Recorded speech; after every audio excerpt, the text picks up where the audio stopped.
Guys, welcome to episode 12 of Ask the Agent. So excited to bring this episode to you. Today we're going to talk about what I think most people are failing with their leads. They're spending so much money on their leads and they're not doing the follow-up, right? So there's people out there spending thousands of dollars on Zillow and Facebook and then not spending a few $100s on the follow-up of those leads on a monthly basis. So we've actually got our Rockstar ISA, that's an inside sales associate, Kalyn, with us today. Thanks for being on the show. Thanks for having me. And we're going to talk a little bit about lead follow-up. So first of all, I kind of want to talk about the process, right? What happens from the time a lead comes in, and then we'll kind of get into some of the technology that we use, the timelines that we use, the media that we use to do that follow-up, right? So lead comes in, whether it's from Facebook or from Zillow or from Julia. What's happening? What's the first thing that you're doing? Getting them on the phone. Get them on the phone. What is our, Make that appointment. I hear speed to lead all the time. On average, how quick are you getting them on the phone? Within 2 minutes. Within 2 minutes, we've got them live and on the phone.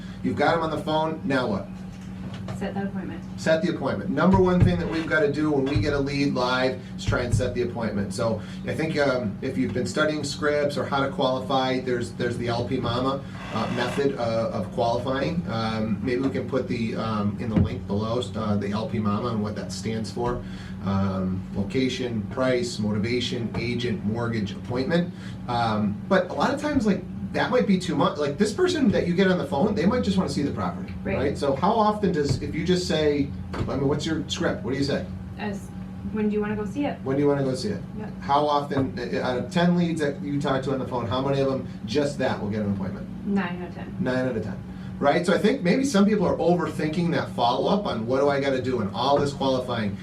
Are we wasting some time with some of the buyer's agents by setting them out there and they go to an appointment and maybe the person isn't pre-approved? Right? Absolutely.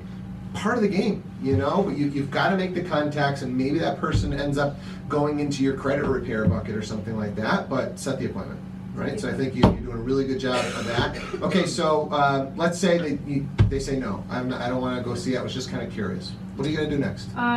Definitely try to get them off of Zillow, just because, or those other websites. They're great, they're user-friendly, but they're not updated. Or we want to get them into ours, where it's updated every single day. They know exactly what's coming on and off the market. Okay. So we've got them. Okay, they agree that we're going to send them some properties, right? So you're going to qualify them at that point, okay? And then you're going to set them up on our real estate search site, which we believe to be very fast, very accurate, etc. So if you don't have your own site to send these people to, I think that's money that you got to spend to invest. You've got to have a site that you can send your people to, and kind of watch what they're doing, right? What else are you doing with them on the phone? Just kind of seeing what their motivation, like LP Mama. Okay. A little bit go deep, see why they're looking. I mean, there's a reason they're looking for houses, not for fun. Right. It's in their brain where they want to buy, purchase. Sure. I think, yeah, I hear a lot of like the online leads. Oh, they're no good. I mean, look, they're spending time on a site, then they're clicking and asking for more information. I think there's just a lot of lazy agents in there who aren't asking the right questions. They're not going deep. They're not figuring it out. And these people are going to buy a house. They're probably not going to buy one right now, right? But they're going to buy one in the next 6 to 12 months if we stay in touch, if we educate. Okay, so you've set the appointment. What are you going to do next? Get them to our agent. Okay. And I'm going to follow up with the agent, make sure that they're following up with the client. Okay. Lender? Yep. See if they're pre-approved. If they're not, get them to our lender. Okay. So if you guys don't have a lender that you're working with, please reach out, make those relationships with a local lender that's going to support you, that's going to help you co-market, etc. And that also has a follow-up plan. I think there's a lot of lenders out there that have no problem shelling out the money, but there's no follow-up plan. So the lenders that we try and work with also have a follow-up plan. So they're going to have 5 or 10 touches onto that person to try and make sure that we're doing everything in our power to convert these guys.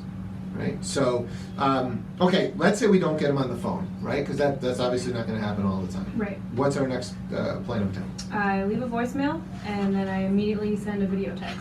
Okay. They see I'm a real person. They see who I'm working for.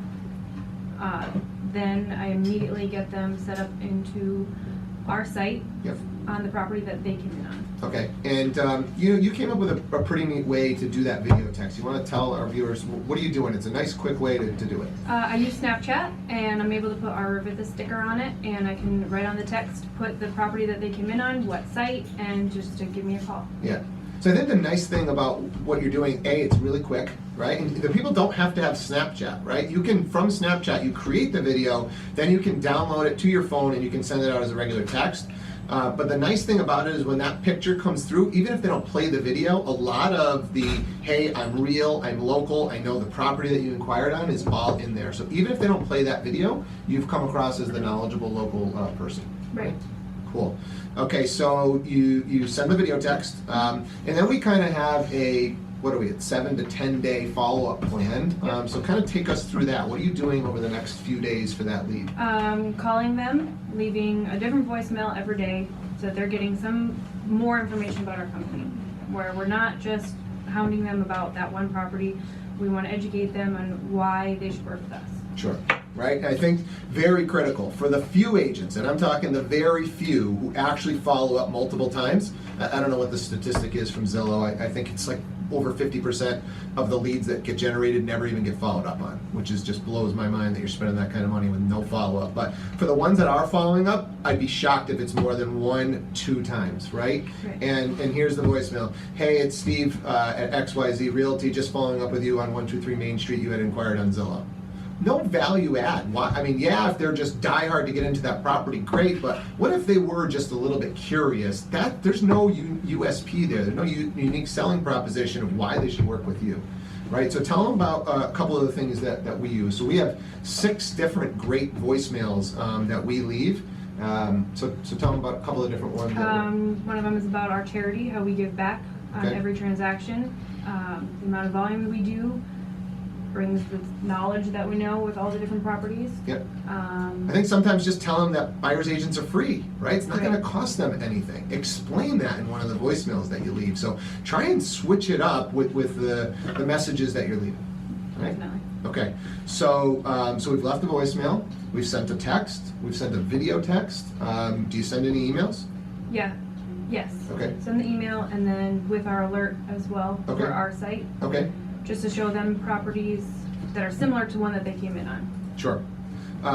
So, and then the other thing is we do video email as well, right? So there's the idea, if people respond to different things. Some people respond to you, that text message that you sent. Some respond to the video text that you send. Some are going to respond to the voicemail that you leave. Some are going to respond to the email. We don't know. So if you call them and left them a message and they didn't get back to you and you think that's a bad lead, that's just a bad agent.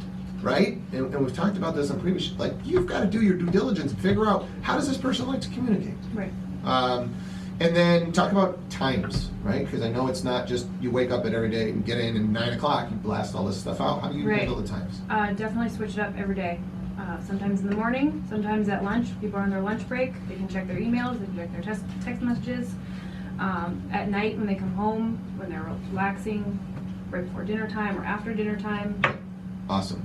Awesome. So we're really hitting them all day long to see when can we potentially get some response from these people. Different every day. Yeah.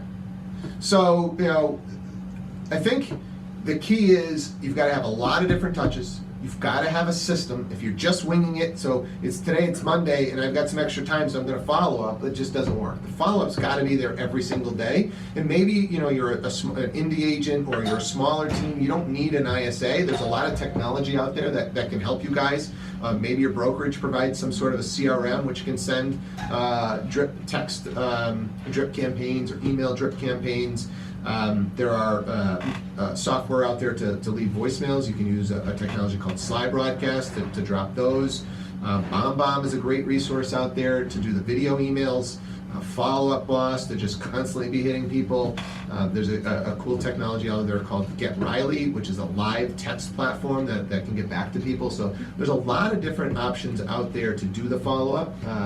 And you've got to have some of this automated. If you're not using technology in 2017, I think you're really missing the boat. Definitely. Anything on follow-up that we're doing that we didn't talk about that we should share with these guys? No.